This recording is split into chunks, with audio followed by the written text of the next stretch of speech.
Storytel presents Grimm's Fairy Tales, written by the brothers Grimm, retold by Benni Bødker, translated from the Danish by Jennifer Russell, read by Andrew Wincott. The Gifts of the Little People. You've seen the big hills dotting the fields throughout the land.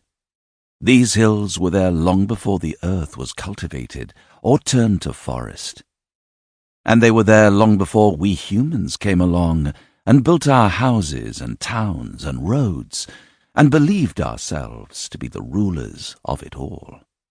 These hills have always been there. They belong to the elves, and here the little people have lived since ancient times.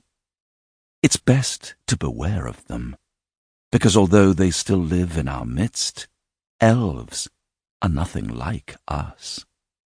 Should you be out walking on the heath one evening in the twilight hour, or up high in the mountains, or deep within the forest where the old tree trunks block out the moonlight, and the yellow beam of your flashlight isn't enough, you might meet them. Maybe you hear a rustling, a faint crackling and crunching across the forest floor.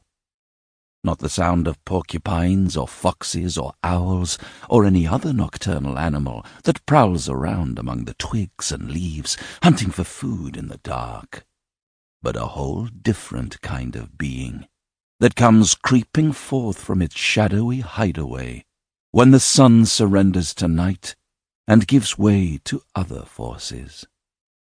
Maybe you even see something out of the corner of your eye, something just behind you. But no matter how silently you sneak up on it, or how quickly you spin around to look, you can never catch more than a glimpse. It was precisely on a dusky night like that a tailor and a goldsmith were out walking. They were far from home, and they had been travelling for many months. They were journeymen on the road, which meant they travelled around from place to place, practising their craft wherever they went, until they had been gone for long enough and become sufficiently skilled to return home to the town they came from.